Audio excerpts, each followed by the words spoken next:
আজ একটা গ্রামীণ পদ্ধতিতে খুব সাধারণভাবে অল্প সময়ের মধ্যে খাসির মাংসর একটা রেসিপি আপনাদের সঙ্গে শেয়ার করব। সম্পূর্ণ রেসিপিটা দেখতে থাকবেন, আশা করি আপনাদের ভালো লাগবে। নমস্কার বন্ধুরা, আপনারা সবাই কেমন আছেন? আমি অনুপমা আর একটা নতুন রেসিপিতে আপনাদের সবাইকে স্বাগত জানাচ্ছি। নতুন আলু বেরিয়েছে, তো নতুন আলু দিয়ে আজকে খাসির মাংসটা রান্না করব। পুরো ভিডিওটা দেখতে থাকুন, আশা করি আপনাদের ভালো লাগবে।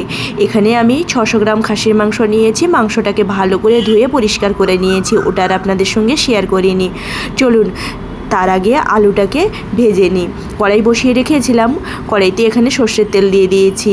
আমি একই সাথে সর্ষের তেলটা দিয়ে দিচ্ছি মাংস রান্নার জন্য। আমি আর তেল দেবো না, এই একই তেলের মধ্যে রান্না করব। একে একে সমস্ত আলুগুলো দিয়ে নুন হলুদ দিয়ে ভালো করে লাল লাল করে ঢেকে ঢেকে ভেজে নেব।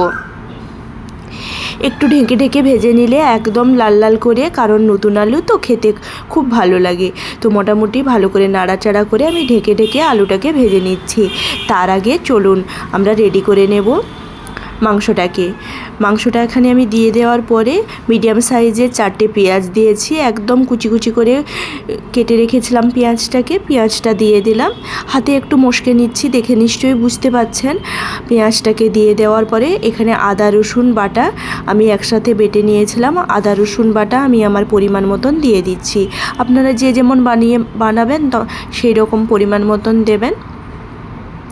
রোজকার মশলা যেগুলো লাগে, আমি এখানে 1 চামচ হলুদের গুঁড়ো, 1 চামচ লঙ্কার গুঁড়ো, 1 চামচ গরম মশলার গুঁড়ো আর পরিমাণ মতন নুন দিয়ে ভালো করে হাত দিয়ে চটকে চটকে মেখে নেব।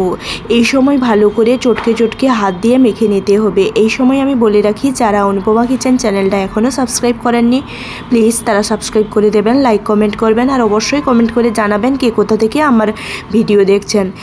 চলুন বন্ধুরা, আমি কিন্তু মেখে নিয়েছি। এরপর 2টা কাঁচা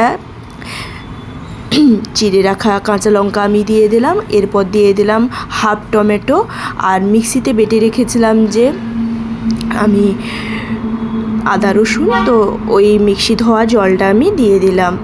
দিয়ে ভালো করে আবারও মেখে নিলাম। এদিকে আমার আলুটা ভাজা হয়ে গেছে। ভালো করে আলুটা ভাজা হয়ে গেছে, তুলে রেখে দিচ্ছি। সেই আলু ভাজা তেলের মধ্যে আমি এখানে গোটা গরম মশলা দিয়ে দিলাম, এলাচ, লবঙ্গ, দালচিনি আর 2টো গোটা গোলমরিচ দিয়ে আমি ভালো করে একটু নাড়াচাড়া করে নিয়েছিলাম। এরপর আমি এখানে মাখিয়ে রাখা মাংসটা দিয়ে দিচ্ছি। মাখিয়ে রাখা মাংসটা দিয়ে দেওয়ার পরে প্রায় 2 থেকে 3 মিনিট ভালো করে নাড়াচাড়া করে একটু কষিয়ে নিতে হবে। একটু ভাজা ভাজা বা কষিয়ে নিলে খুব সুন্দর হয়। তারপর আপনারা ঢেকে ঢেকে রান্নাটা করবেন। আমি তো এখানে ঢেকে ঢেকে রান্নাটা করেছি, প্রায় 30 মিনিট ধরে ঢেকে ঢেকে সুন্দরভাবে রান্নাটা করেছি। খুব কম সময়ের মধ্যে হয়ে যায় আর ঝামেলা কম থাকে। একটু কম আঁচ দিয়ে আপনারা বাড়িতে হাজার কাজও শেষ করে নিতে পারেন। তো মোটামুটি এখানে আমি প্রায় 15 মিনিট ঢাকা দিয়ে দিয়ে রান্না করেছি। আরও 15 মিনিট ঢাকা দিয়ে দিয়ে আমি রান্না করে নেব। আবারও বলে রাখি, যারা অনুপমা কিচেন চ্যানেলটা এখনও সাবস্ক্রাইব করেননি, প্লিজ তারা সাবস্ক্রাইব করে দেবেন, লাইক কমেন্ট করবেন, আর অবশ্যই জানাবেন কে কোথা থেকে আমার ভিডিও দেখছেন। আমার ভিডিওগুলো আপনাদের কেমন লাগে সেটাও কমেন্ট করে জানাতে ভুলবেন না। মোটামুটি আমি এখানে 30 মিনিট রান্না করে নিয়েছি ভালো করে। তাও একটুখানি ঢেকে আমি পুরো ভালো করে মাংসটাকে কষিয়ে নেব। মাংসটা খুব সুন্দর সিদ্ধ হয়ে যায় আর খুব কম সময়ের মধ্যে হয়ে যায়। দেখুন কতটা সুন্দর কষানো হয়েছে মাংসটা। এরপর চলুন ভেজে রাখা আলুগুলো একে একে দিয়ে দিই।